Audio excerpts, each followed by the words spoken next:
Good morning, man hour. Stretch those arms. Stretch those legs. Clear those eyes out. It is time to get the party started. Live, raw, uncut sports talk.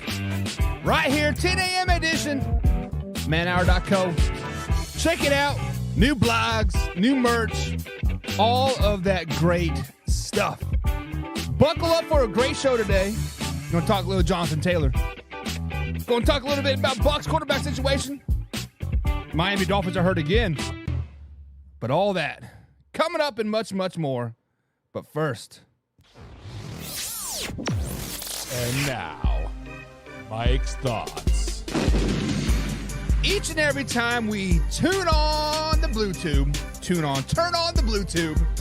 the old interwebs want to get us. People are always talking about, preseason, it doesn't matter. It doesn't matter because of this, this, and this. It doesn't matter because of this. The list goes on and on and on. Each and every time saying that preseason doesn't matter. But when the Baltimore Ravens win 24 straight preseason games, all of a sudden it's a big deal. All of a sudden, when that streak gets snapped, it is a big deal. The Ravens haven't lost a preseason game since 2015, well, until last night. Game-winning field goal. And then we want to extend this, right? We want to extend that. Said players are doing great. Said players are doing freaking amazing, right? Said players are... But hey, I thought it was just preseason. With that being said, I am concerned about preseason.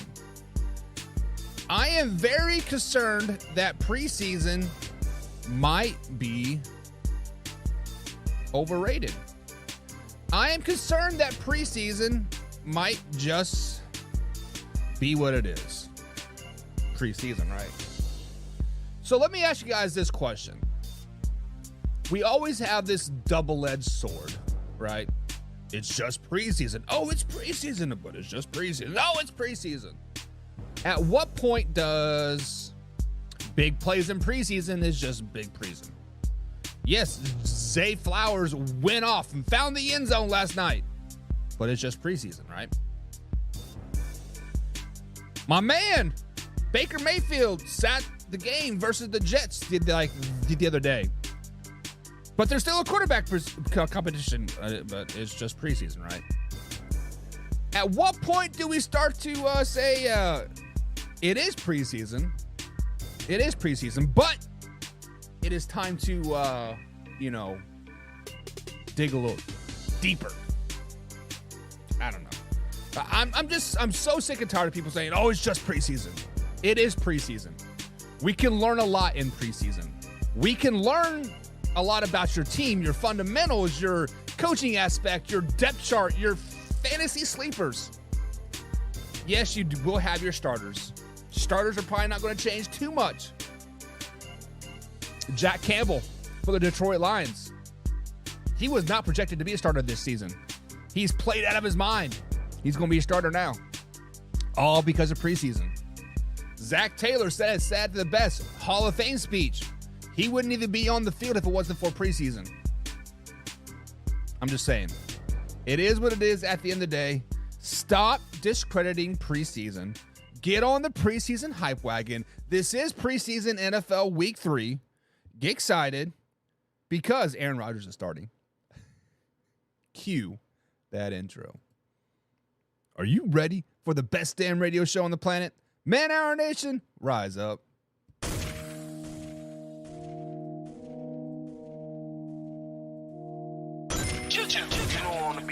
Every time, no.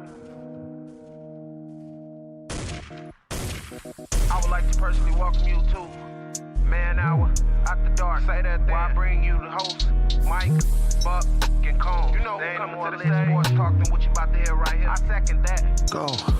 You know that it's us when we talking about sports. Giving you facts on the field to the court. Tune in, we need the support. 1 hour too short, then listen some more. On all your stations, not dropping no music. Stripes like Adidas, but Nike just do it. Down 4 in the 4th, we go for the win. Michael 2 seconds, we taking it in. Buck, Mike, and Combs, you know what's going on. Man, now we're out the dark, no LA, we the big spark. No 4th and inches won't cut short. Got the best talking, it's all sports. Buzzing more than buzzer beaters. We coming live, all 3 speakers go.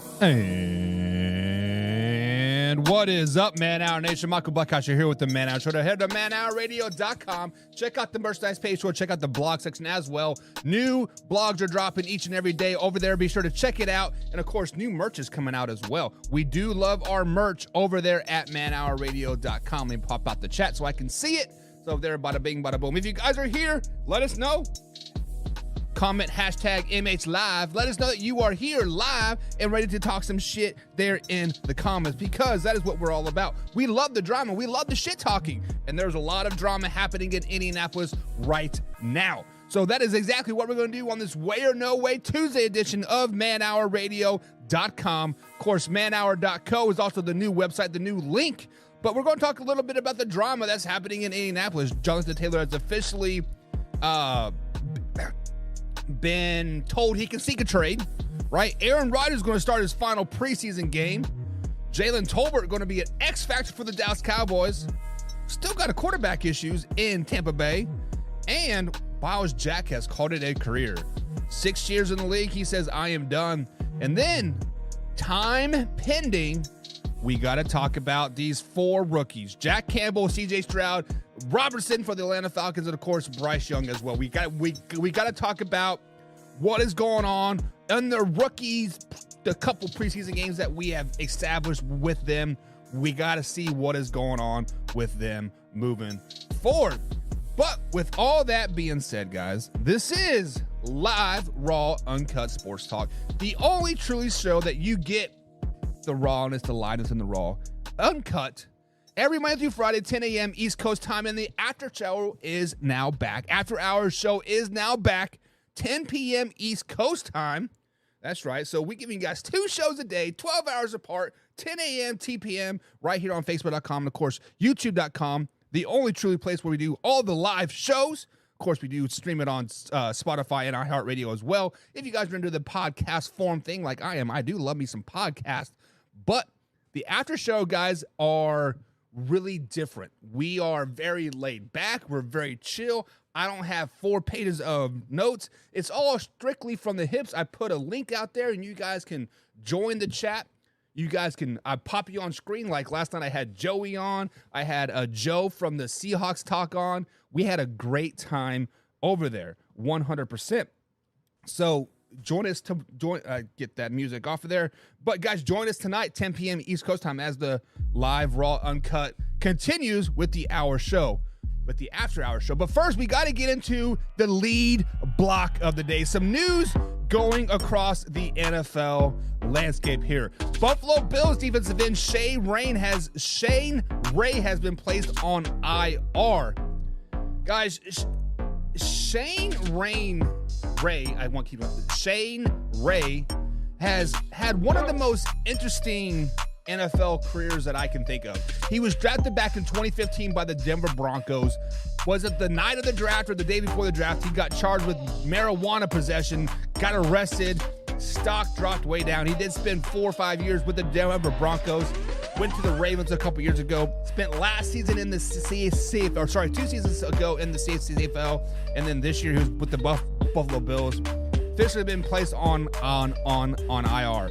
Probably going to say that his career is probably over, unfortunately, but he did get those 5 years in. He does get a retirement check, so hopefully he has been smart with his money.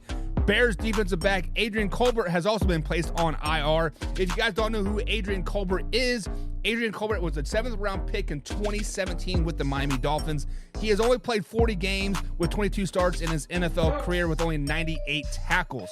Now, this is not a huge loss for the Chicago Bears, but it does take away some of their depth potentially. He had a potential of being like that special teams all-star type of player, but he is now on the IR.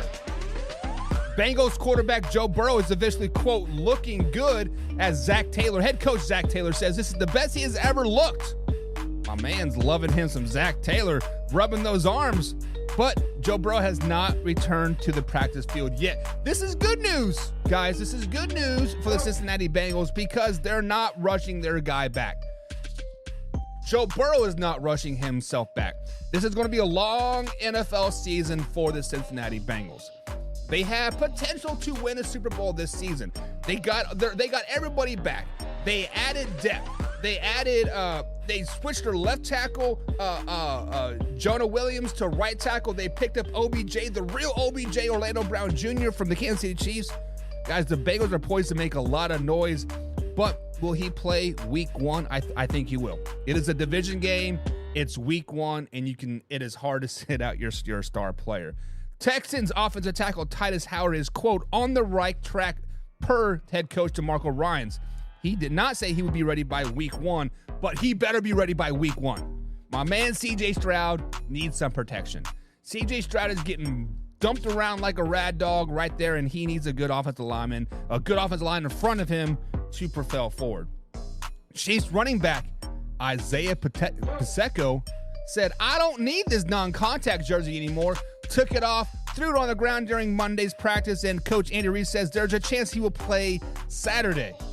As a Chiefs fan, I do not want to see Isaiah Pacheco play on Saturday. I want to see him 100% come week one because he's going to have a long season ahead of us. Now, we might get on Jonathan Taylor. Well, we're going to talk about that. But Isaiah Pacheco, be cautious, my man. You've got to have a long career ahead of you, a long 20-week, 21-week season. Come on, man. Be smart. Dolphins quarterback Mike White has entered concussion protocol and will not play this week. Oh, great. Another one. Can the Miami Dolphins escape concussions from the quarterbacks? I'm just asking. Arthur Brown, asking for a friend here like at this point, my man. Figure your quarterback situation out, dude. Figure it out. Mike White, I thought he was going to be the savior in Miami, but he already got a concussion.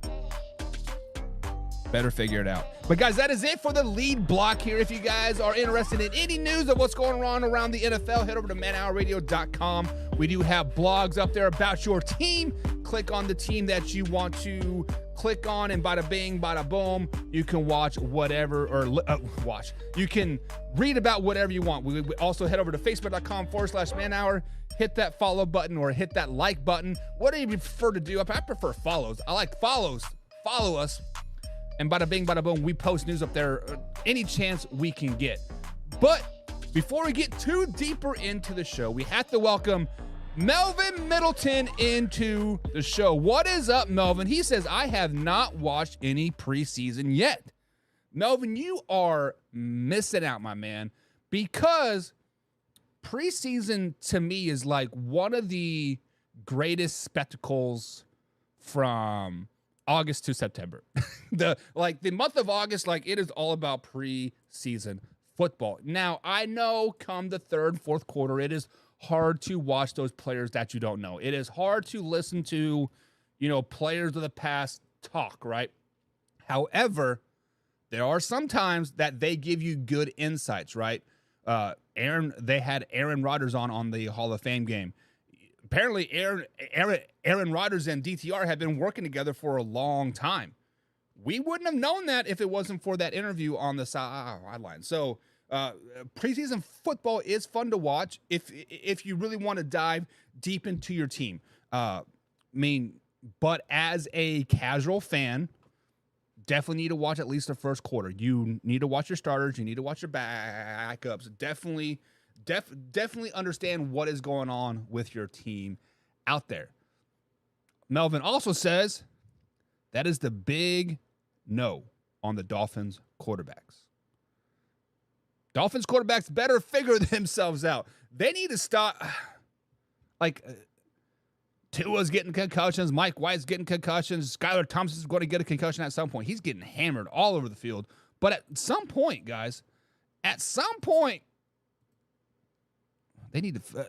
I actually read an article. Actually, I didn't read an article. It was very clickbaity title. So when I open up my internet browser, Google or Edge or whatever, I'm usually on Edge, right? And they have like 20 tiles of like news stories, right? Boom, boom, boom. Current events, sports, trending topics, whatever, right? They have tons of them on there. And one right in the middle had a picture of the Guardian cap, right? And they're saying NFL might play with Guardian caps in the games or whatever. I'm like, what? What? That is the stupidest thing I've ever heard in my life. But me being the crazy man that I am, I'll sit back there and think, and I'm like, man, what if they start playing with that bubble on their head? We force our kids here at the high school level to wear the Guardian caps because school board, but we digress from that. I don't want to get too much in trouble, but there is no science behind the Guardian caps, right? I've actually heard the exact opposite. I've heard that Guardian caps are worse for you than actually not even having a helmet, because helmets are designed to skip off of each other, right? They're designed to hit and skip. So like the force is kind of like distributed out instead of like directly in. With the Guardian caps, if you guys have never felt a Guardian cap, picture like sandpaper, right? I mean, it's not like that coarse, but like picture sandpaper. Like it has no skip on it whatsoever. So when you hit, yes, the blow is lessened because of the pads in there, right? But there's no skip effect on there. There is no skipping off the helmet. Like you get it and you're like, let me go. So yeah, that's kind of my rant about the Guardian camps, I guess, like a little bit. I'm not a huge fan of them. I think I want to see more science on them, because the science that I've seen, and I mean, obviously you can do anything in a report and make it, what's the word I'm looking for? Professional, right? But it is what it is. Like, I don't know. It is what it is. Guys, sometimes I like to banter and collect my thoughts and talk a little bit about shit on said teams, right? I do like to bring up topics that are controversial from time to time. And it is no different on this Tuesday, August 22nd, 2023. We're like 15 days away from opening day, guys. Chiefs versus Lions. Oof, get excited. Get excited, get excited, get excited. But what I want to talk about is this Chicago Bears offense. People in Chicago are going out of their minds. They're on cloud 9, cloud 10, cloud 11, cloud 12. Hell, they're on floor 13, even though it doesn't exist. Chicago Bears are blowing Justin Fields up. They're saying Justin Fields is the greatest thing since sliced bread. My man is going to be an MVP because of this. And what is this, you might add? It is the screen pass. Week number 1, 3 passes, 3 screen passes for 3 touchdowns, 3 for 3. Oh, man, watch out, right? And then week number 2, 60-yard screen pass to Khalil Herbert. Watch out. Screen game's coming, baby. It's coming. Screen game. So I got to ask you guys this question. Is the Chicago Bears screen game that good, or does the line just suck that bad? Because let's just be honest. That Khalil Herbert screen, I don't think the offensive line blocked a soul. They're saying, ole! Luckily, Justin Field had a little bit of mobility. He could roll the pocket to the left. It's like, oh, there's Herbert, go. Like, now, you cannot take away from the results, right? The results are they have like 4 touchdowns on screen passes this preseason. But it's just preseason, right? You tell me what I can get excited about. Can I get excited about that, or can we not, because it's just preseason. Bears fans better pump the freaking brakes real quick here. Beastie Combs, pump those brakes, man. It's a screen pass. Playing against second or third stringers. Once that's on film, once they realize that the offensive line is going to block a soul anyways, pin the ears back, lay out your running back, lay out DJ Moore. Bears are done. Bears are done at that point. So just simmer down now. Simmer down now, Bears fans. You guys do not have an MVP. You guys do not have the best offense in the NFL. You do not even have the best offense in the NFC North. As Melvin says, Justin Fields, the glorified running back. Let's not get too crazy here, Melvin. Because if we want to start dogging Justin Fields, we got to start dogging Lamar Jackson. And then I'm going to have all the people out of the woodwork with, because when I clip it and I say Lamar Jackson is trash, they're like, oh, wait, just, but Bucky. Like, seriously. But seriously, Bears fans, just calm the F down. Calm down a little bit. Let's see it in the regular season. Justin Fields has lost 10 straight games in a row. Justin Fields is 5-20 as a starter. Oh, but Bears fans don't like to hear those facts. Let me speak it again for you, Bears fans. Justin Fields has lost 10 games in a row. 10. He is 5-20 as a starter. Now you can say, oh, he was tanking last season, yada, yada, yada. Shut up. Shut up with that. Nobody tanks in the NFL. You can't. You literally can't. Slow it down, Bears fans. Slow it down. One of few things will happen, says Melvin.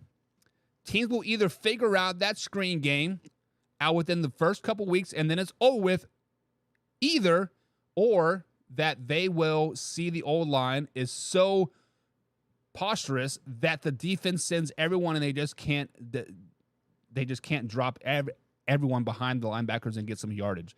But then again, teams will figure that out. So this is the one thing good about the NFL, right? That, yes, you may trick me a quarter. You may trick me a half, right? But with the technology that I have on the sidelines, with the pictures, with the tablets, with the coaching, and there is literally a coach on the field or up in the box that is designed to watch the right guard.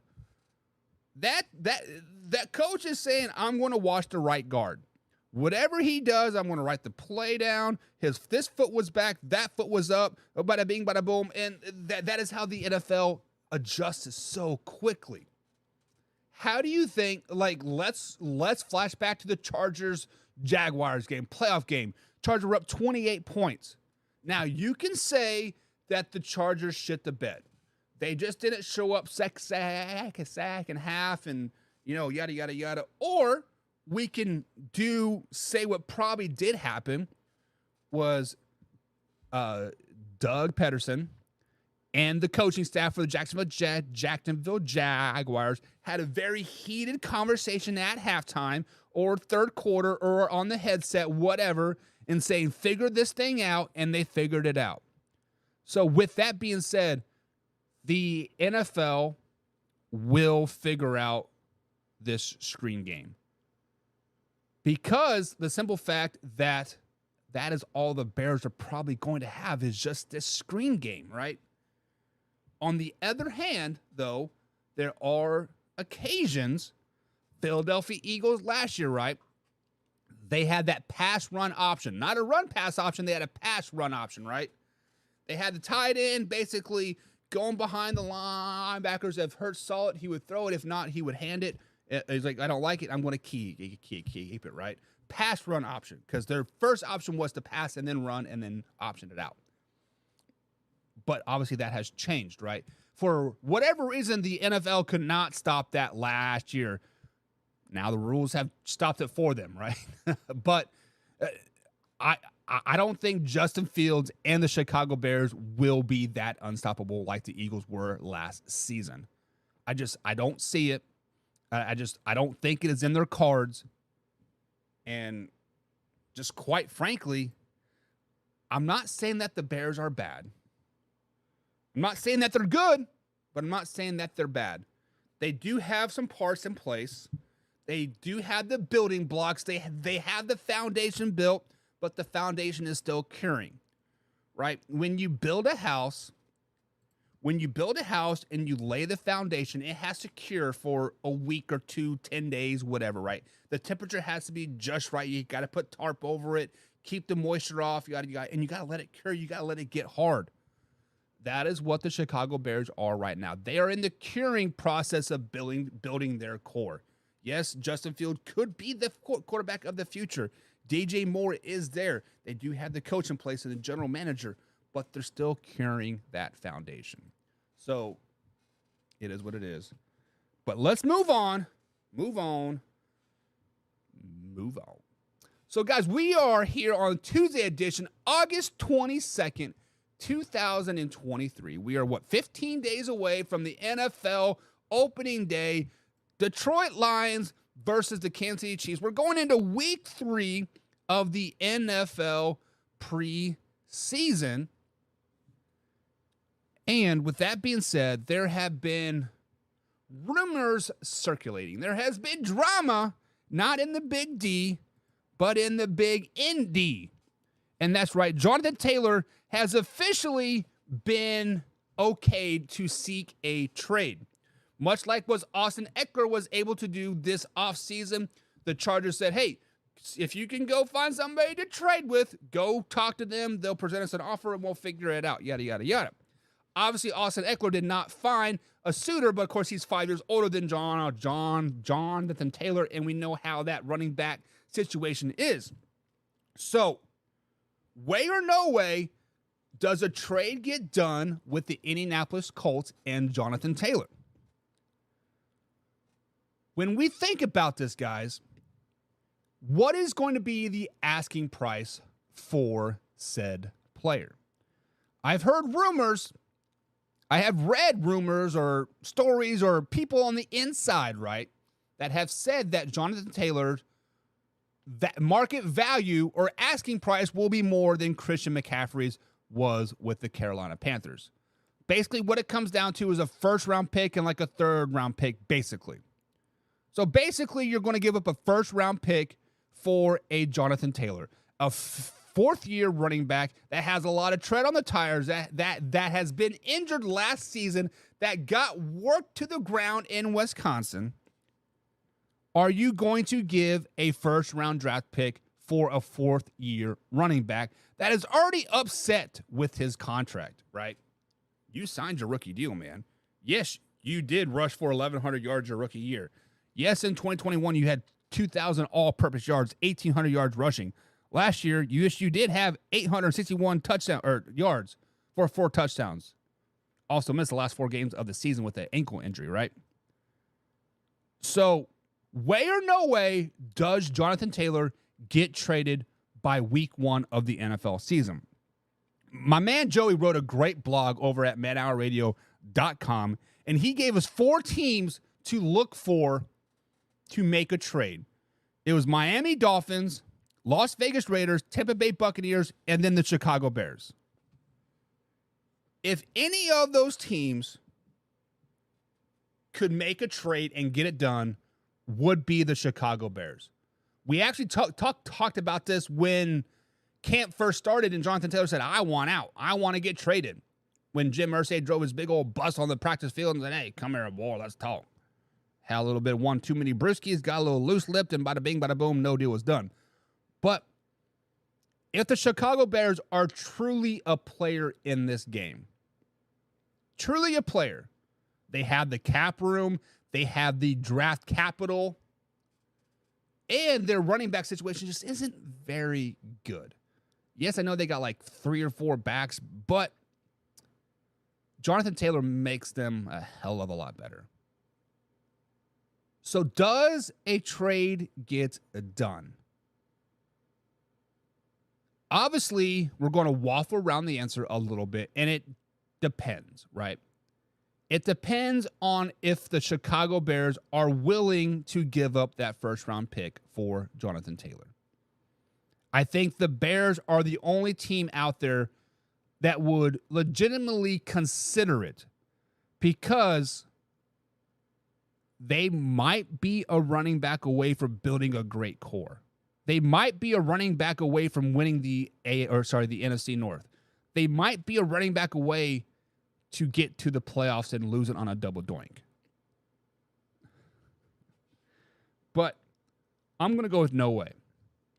I'm going to go with no way on this situation because at this point, we know the running back market.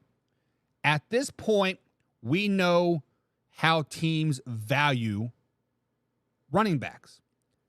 At this point, we understand that the NFL is a two-back system. When you give up a first-round pick for a player, you are by de facto making yourself a one-back system. You are by de facto making yourself a run-happy offense. By de facto, you have to give Jonathan Taylor a contract, right? $15, $16, $17 million a year. So I'm going to go with no way. I don't think a deal gets done with Jonathan Taylor because the asking price is too high. If I want to spend a first-round draft pick on a running back, I'm going to draft a running back so I get him for 5 years. Why would I want to waste a draft pick on Jonathan Taylor when I have him for 1 year and then I got to give him a great deal? Not going to happen. Not going to happen. He's going to ask for too much. That no one is going to want to pay for it. So, Melvin, you are right. The price tag Jim Irsay has, quote, I guess reportedly have put on Jonathan Taylor is a first-round pick, which, honestly, he is worth it. He is a workhorse for the Colts. Does anybody want to pay that? No. Nobody wants to pay that. Now, couple second-round picks, some second-round pick, and a late-round pick. I don't know. But you have to realize, once you trade for Jonathan Taylor, once you give him that first-round draft pick, you are going to have to give him a contract. And he is not happy because he wants a nice, long-term, lucrative deal. He wants a Christian McCaffrey money. He wants a $20 million a year. He wants Alvin Kamara, $18 million a year. He wants that money. Are you willing to give a first-round draft pick and that money for Jonathan Taylor? I don't know. To be determined, I guess, right? To be determined. Let's move on. Let's move on to the AFC East. New Jersey. The New York Football Jets and Aaron Rodgers. Preseason week game number 3 is number 4 for them, right? But no, week number 3. And Aaron Rodgers will start the final preseason game versus the Giants in the New York Jets' final preseason game of the season. Way or no way is this a good thing? So I got to sit back and I got to thinking, right? What are some of the positives of Aaron Rodgers playing in this final preseason game? Some of the positives are getting game speed reps.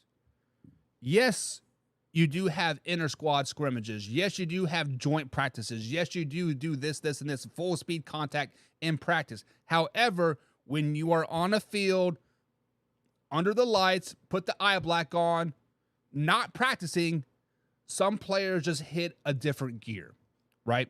Some players run a little bit faster. Some people don't think, they just do, right? So all the excitements are out the window, so you have to understand what players are going to do. That is one of the positives. Getting Aaron Rodgers on the field with Garrett Wilson, Randall Cobb, who else is like his regard? Alan Lazard, right? Get in the heat of the moment. Get Nathaniel Hackett in your ear. Get Jets head coach name slipping my mind right now. Get in the heat of the moment. Understand how people react in the heat of the moment, because people react different from practice, joint practice, inter-squad scrimmages than they do in games. I am one of them. I am a nice, calm, and collective person in practice. We want to work through things. We want to make sure we understand it. We want to have fun, all that stuff, but we're learning all at the same time. But Friday night, lights turn on. Boom. It is game time, baby. Let's get things right. Rah, rah, rah, rah, right? Second positive is get the buzz, right? Get that buzz out there. Aaron Rodgers is playing. Sell out that final preseason game. Make that money. Jets are no stupid. Make that money. This has been the biggest training camp they've ever had. They're on Hard Knocks. Get them in the preseason game. Get the people in the stands. Get the people hyped. Get the people buzzing, right? And then I try to think of another positive. I really tried. I tried to reach. I tried to throw spaghetti at the wall, and nothing is sticking. Those are the only two positives I can think about this. But then we think about the negatives. Negatives, right? What if Aaron Rodgers happens to step wrong on a lineman's foot? What if Aaron Rodgers looks bad, right? Throws some couple interceptions, just everything just doesn't look right. Of course, I can hear now, oh, it's just preseason, it doesn't matter. What if him and why can't I think of the Jets coach name right now? Is it Robert Saleh? Yeah, I think it's Robert Saleh. What if they have choice words, right? Just what if they there's so many bad things that can happen with Aaron Rodgers starting this game. But then it got to dive deeper, right? Aaron Rodgers has not played a preseason game since 2018. Since 2018, he has not played a preseason game. What did the Green Bay Packers do in 2018? They went 6-8-1. 6 wins, 8 losses, and 1 tie. 6-8-1 in 2018. Then we sit back like, man, is this a precursor? Because, everything with this Aaron Rodgers to the Jets, Brett Favre to the Jets, Jordan Love, everything has been kind of a coincidence, right? Aaron Rodgers' first game as the starter versus the Bengals. Jordan Love's first game as a starter was versus the Bengals. 15 years, Brett Favre goes to the Jets. Aaron Rodgers, 15 years, goes to the Jets. Are the Jets poised to be a 6-8 team? Guys, this is a no way. This is not a good thing that Aaron Rodgers is playing this final preseason. There are too many bad things that can happen that can outweigh the goods. When you want to put your star player, the Super Bowl guy or bust on your team, right? Because let's just be honest. Yes, Zach Wilson does look better. The team does look better. But if Aaron Rodgers isn't on there, are the Jets being talked as Super Bowl contenders? No. Are they leading the show on ESPN? No. Are they leading the show on NFL Network? No. Are we talking about him here on the Man Hour? No, we're not. So when you weigh out the goods and the bads definitely outweigh the goods.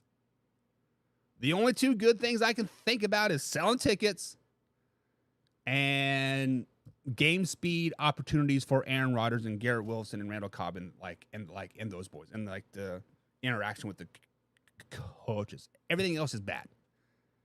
This is a no way. I do not like it at all.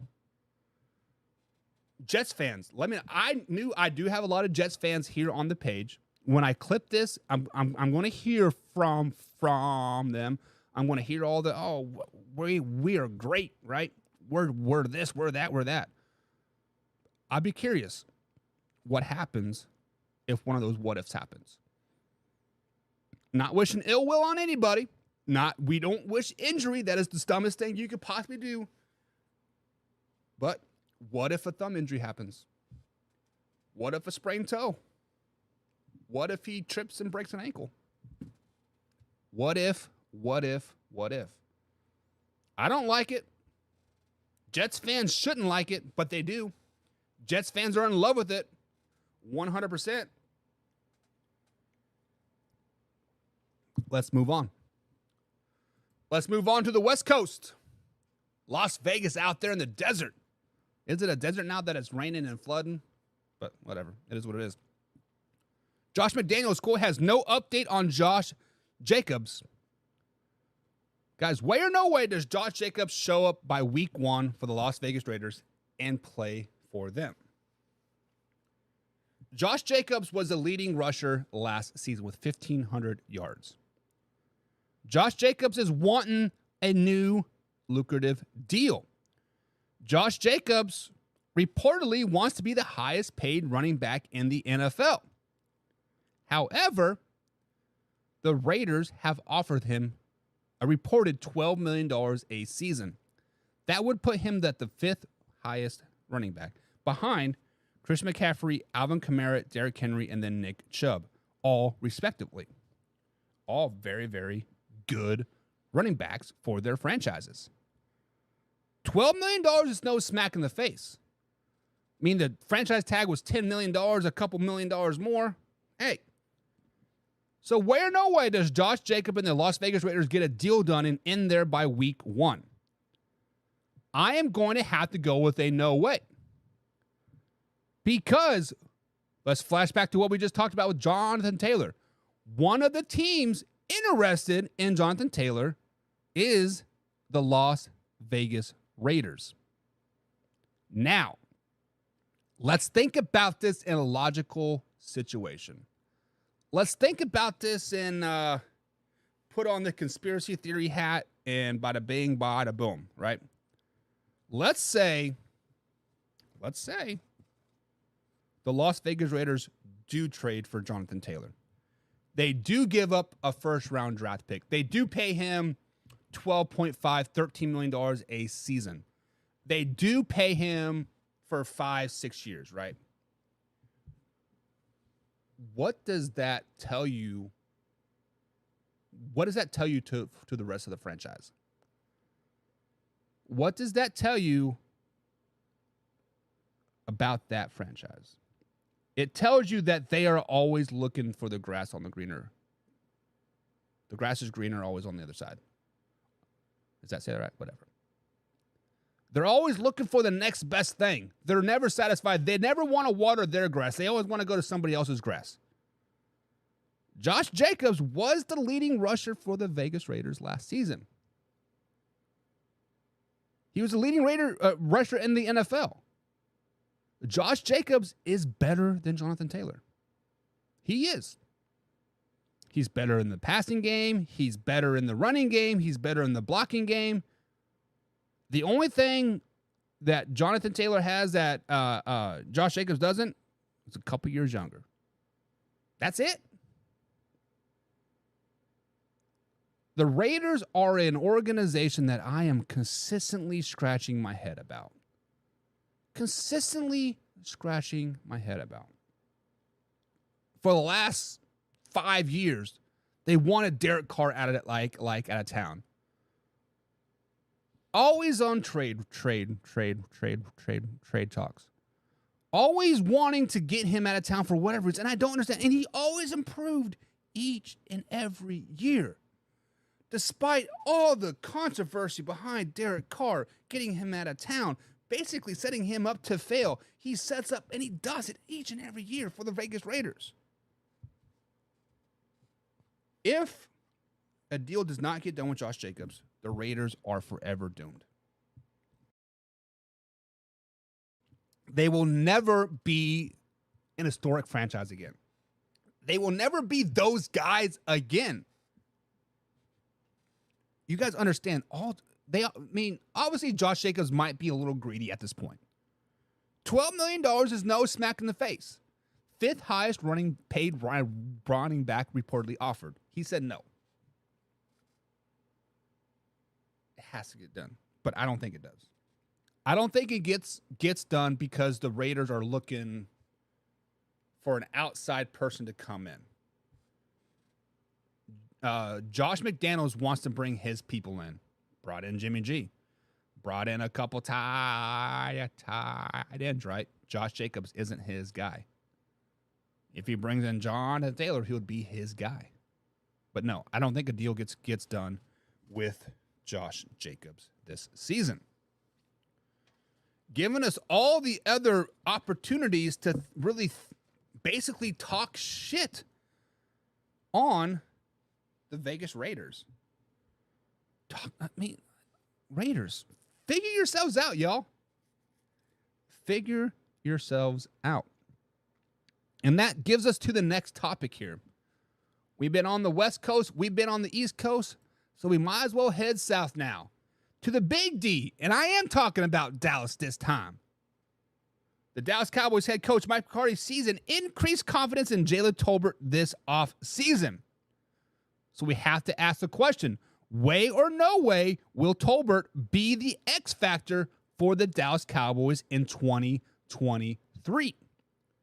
The Dallas Cowboys are arguably one of the best teams on paper. They arguably have the deepest wide receiver core on paper. They arguably should win the NFC East on paper. When we look at their receiver core, let's look at it. Right now, Tolbert is listed as the number 5 receiver on the depth chart. Number 5, right? Behind CeeDee Lamb, Brandon Cooks, Michael Gallup, and Turpin entering his second season. I think Turpin will definitely have a breakout year after kind of going through some struggles his rookie season, kind of trying to figure out where he stands. I think he knows where he stands now. But Tolbert is no slouch either. Tolbert is going to be a good slot receiver. But way or no way he will be the X factor for the Dallas Cowboys this season, I am going to go with no way. Not because I do not think he is a talented receiver. Not because I do not think of when he gets an opportunity, he will be able to do some work for the Dallas Cowboys. The problem is that last statement that I just said. Is when he gets an opportunity, when he gets a chance to do some work. He is the 5th wide receiver on the depth chart as of right now. Going into week 3 of the NFL preseason, he is 5th on that depth chart. Behind 4 really good receivers. Michael Gallup could be a number 2, if not a number 1, on many NFL teams. Brandon Cooks has been a number 1 receiver for a very long time in Houston. CeeDee Lamb is arguably the number 1 receiver on the Dallas Cowboys. You could probably put him in the top 5 in the NFL. Turpin, going to have a breakout year. So unfortunately, Tolbert, you may have all the confidence in the world. You may have the backing of your head coach. You may have the backing of your quarterback, offensive line. But when it comes down to it, are you going to see time on the field? And right now, I think his time is going to be limited. I think his time is going to be, much like T.Y. Hilton last season. Might make one big play. Oh, yeah, and then you never hear from him for the rest of the season. So no way, I do not think he is going to be the X factor. Maybe a couple years down the road when CeeDee Lamb gets the contract and, you got to pick your poison. Do you want to let Brandon Cooks go or Michael Gallup go? Then at that point, then he will step up and be the X factor. But right now, no. No. Excuse me. Moving on. The last where no way of the day here. The last where no way of the day. We're not going to go up north. We've been east, we've been south, we've been west. This time we're going to stay in the south. The Sunshine State. North Sunshine State, Tampa Bay. A city that's not actually a city. But the Tampa Bay Buccaneers head coach Todd Boyles, said he has no timetable for the quarterback competition. We will decide it when we decide it. However, Baker Mayfield did sit versus the Jets in week 2 preseason game. But way or no way, this is a bad look for the Tampa Bay Buccaneers. So we've been talking about this quarterback competition all offseason here on the Man Hour. Kyle Trask versus Baker Mayfield. Who is going to be the guy? Week 1, Baker Mayfield has definitely separated himself from Kyle Trask. I feel Baker Mayfield has the track record of being a good quarterback. Led the Browns to the playoffs. Came in 4 days with the Rams. Led them to a victory. Right? Didn't get a fair shake in Carolina, but it is what it is. And I feel like he's going to have a chip on his shoulder when he plays the Panthers twice this season and whoops that ass. But way or no way, this is a bad look. This is not a bad look in the sense of, per the media, like, hey, he is giving both players fair shots, right? He is giving them starter reps here. So it is a true quarterback competition. What I do not like is we're going into week 3 of the NFL preseason. We are 3 weeks away from the start of the NFL season, week 1. I feel at this point, you should know who your starting quarterback is. I feel at this point, Mike Evans and Godwin, and I guess Gage is out, but the rest of the receiver core needs to know who their guy is. Timing is everything. Verbiage from a quarterback changes. Yes, you guys may all say down, set, hike, but somebody says down, so hike. One of them says down. So, it is all about inflections in your voice, timing, it just swag, and Kyle Trask doesn't have swag. Baker Mayfield does have swag. Like, we're going into the NFL season. By week 3 of of training camp, preseason, whatever you want to call it, you should have your guy. You should have your quarterback. So, as an outsider looking in to this situation, yes, I do like that there is a true quarterback competition. I do like the fact that you are giving both people ample opportunities to step up and be the guy. But to say there's no timetable on the quarterback competition, no. You should have a timetable on the quarterback competition right now. By Wednesday, August 23rd, we should know who the starter is for the Tampa Bay Buccaneers. We should know who the quarterback is. Why? Because we don't want that starter playing very much time in game 3.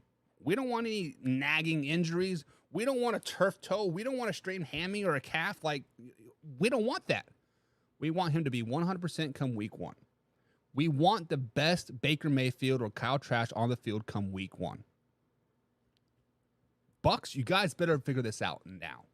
Todd Boyles, if there's any coach on the hot seat right now, it has to be him. Has to be him. He might be one of the worst head coaches in the NFL.